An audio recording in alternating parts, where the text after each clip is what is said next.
welcome back to Free Talk's free course. We have reached the final episode of this series of principles. On the first episode, we talked about the most vital thing to consider if you are serious about your English learning: motivation.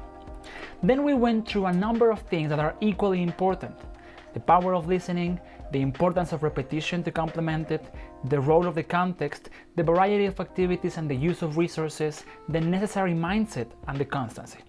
And what good starts, good finishes.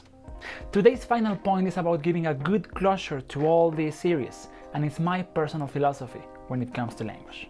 And that is no more, no less than keep it simple. The way language works and the way it is acquired is so complex that it's still a mystery. However, we all learn a first language, everyone, without any kind of trouble.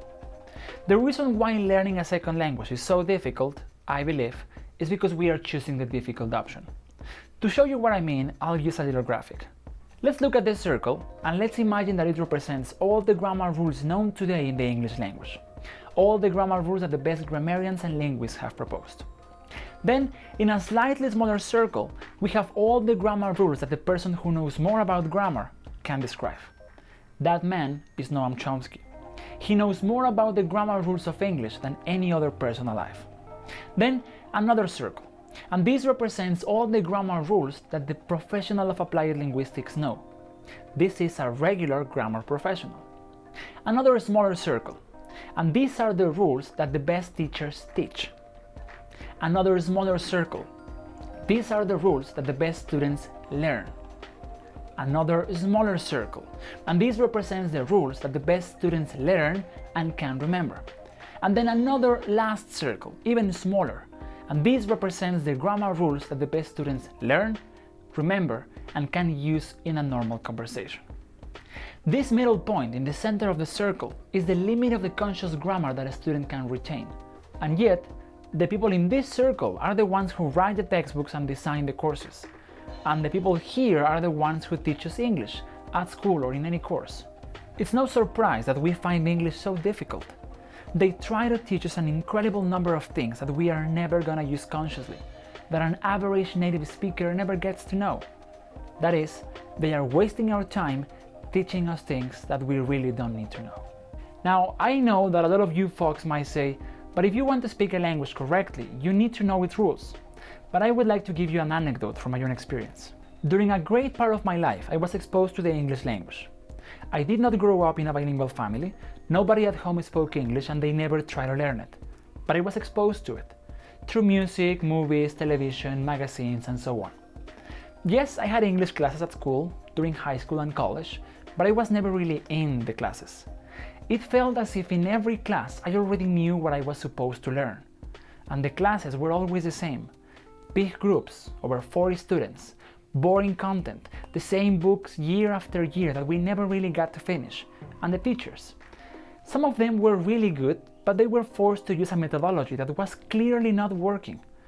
Most of the times I was not in the classes, or I would ask the teacher to let me present an exam at the end of the semester so that I could skip the classes.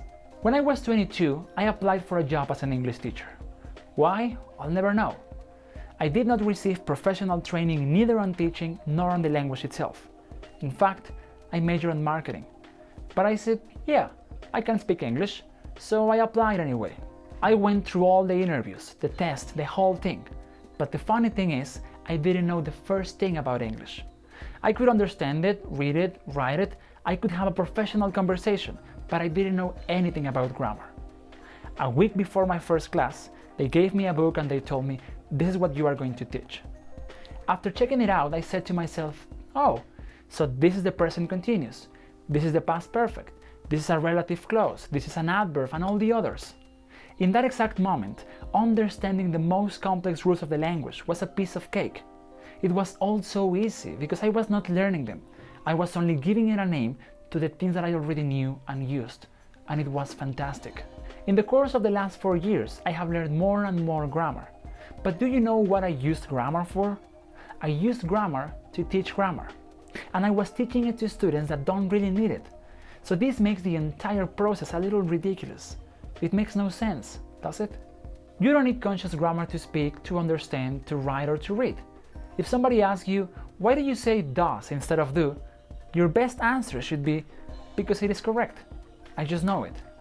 And that is why I enjoy so much learning a new language, because I like to keep things simple.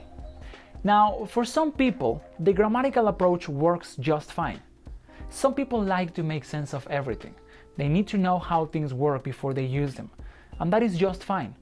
But for the big majority of us, and trust me, I've seen it in the classroom, it's limited. And not only is it limited, it's bad, it's harmful. Why? Because it slows down the natural process of acquiring a language. It puts a lot of extra, unnecessary pressure on the students. It makes them focus their attention on the grammar and the rules and the structures, and they stop seeing the big picture, the message. Remember, we successfully acquire a language when we understand the message.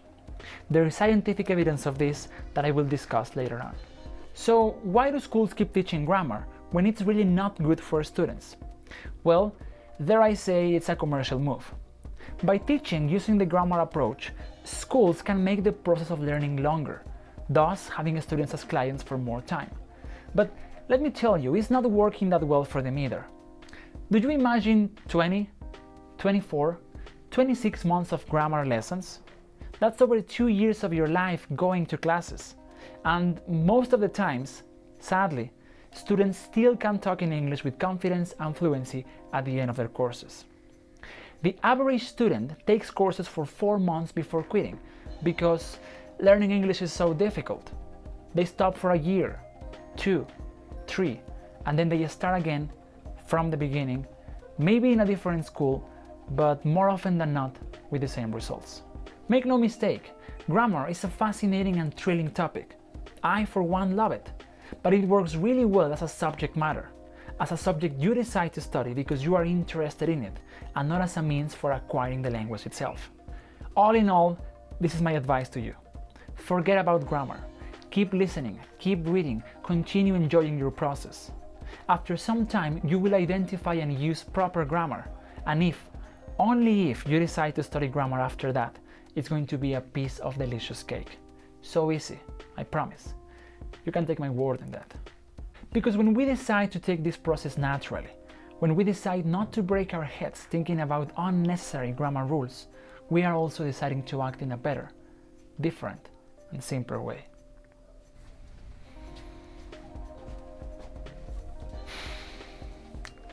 Alright folks, we have come to the end of this free course, this series of principles. In the beginning, I thought that I would feel sad about it, but actually, I'm pretty happy. Happy that you have come this far, that you have listened to a second opinion about language acquisition, but more importantly, because finally, I can give you the good news. And that's what I'm going to do. If you have been following this course attentively since the beginning, you know that I have a very different view on how we acquire English. And this is what it all boils down to. To successfully acquire English, we need to be exposed to content that is comprehensible and interesting. And that is exactly what I'm going to do for you. So let me break it down for you. First, on my YouTube channel here, where you are watching this video, I am going to be uploading new videos every week just for you. Now, these videos are not the usual kind of videos. Oh no, these are great videos. I have a lot of ideas in my mind and I am putting them into projects so that you can really get material to absorb the language and have a good time in the process. So if you go to the YouTube channel right here, right now, you are going to find the first of these new videos. I will be making these videos every week, and this is only the beginning. We have a lot of other projects in video coming for you. So if you are not subscribed to the channel, make sure you do it so you receive a notification every time that I make a new video for you. Okay? But watching a video requires that you briefly stop what you're doing and sit down and watch, right? But I told you that listening and repetition are the base of our language acquisition. What about listening? Well, this is getting better. I will be recording a podcast for you every week too. If you don't know what a podcast is like a radio show. It's content on demand. So you go to the iTunes store, in this case, you subscribe to the podcast and you download the episodes. You can have them in your smartphone or in your MP3, and you can take them anywhere and you can listen to them anywhere, and you can learn anywhere. In this podcast, I will be discussing a lot of different topics, common topics, interesting topics, and I need your help. So go there, download the episodes, listen to them, and let me know. What do you think about it? Do you like it? Do you have any suggestions? Do you have any recommendations? What topics do you want to listen to in the podcast? Please let me know, and I will try my best to make podcasts about the things that you are interested in. You can go there right now and download the first 3 episodes. You can go to the iTunes Store or to Stitcher. iPhone and Android users, I've got you covered. On Facebook, I am going to be sharing a lot of content, great content for you. Things that you can include seamlessly in your life and practice your English every day. Things that you can connect with, things that you can interact with. And the idea of this is to create a true community where everybody can learn from each other and help each other. So, and also, I have another couple of surprises for you on Facebook. So if you don't follow us on Facebook, make sure you do it. You don't want to miss this. I'm serious. Has it ever happened to you that when you want to describe the most common places of your everyday life, you just can't? I mean, you see them every day, but you never stop to think, how do I say this? Once again, I've got you covered. On Instagram, we have something called Visual Dictionary. And what that is a collection of pictures taken in this very city with the name of what you are watching in English and in Spanish, so that you can really make a connection. It's not the same to say a building than the building that I see on my way home every day. But as they say, a picture is worth 1,000 words. So don't take my word for it and go check it for yourself. See, when I told you that I wanted to give you the complete experience, I wasn't just talking, I meant it.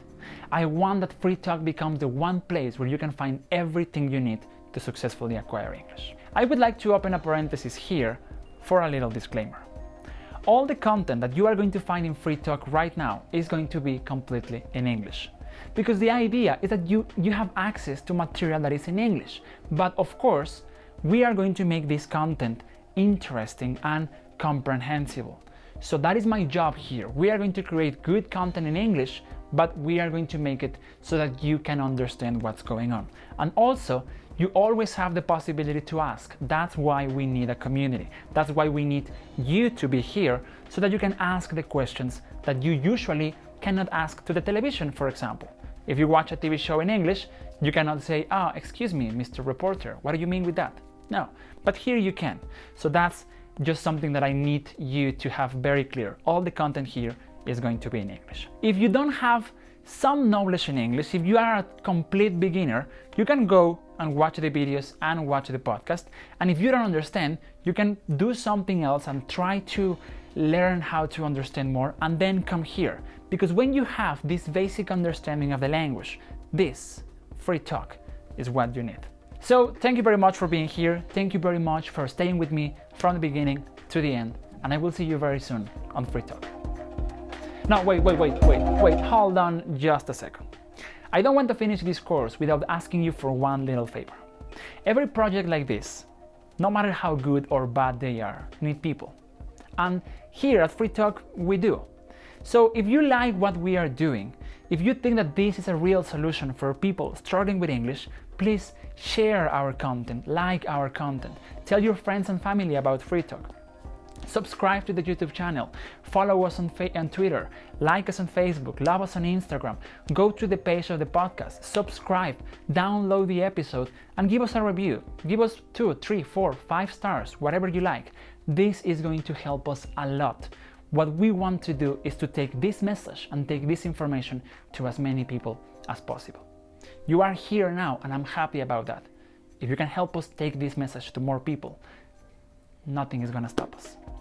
Thank you very much for being here. Thank you very much for being part of this project. And, well, I will see you very soon. And now I will leave you with this. Take 2.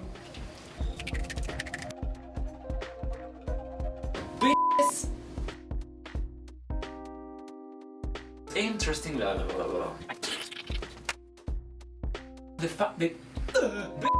mean, seriously.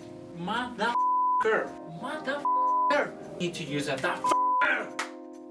But anyways, me. we learn the rules.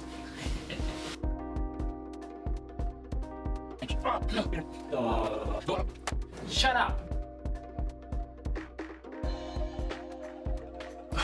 Me! Pardon my French. Ah, se me pica.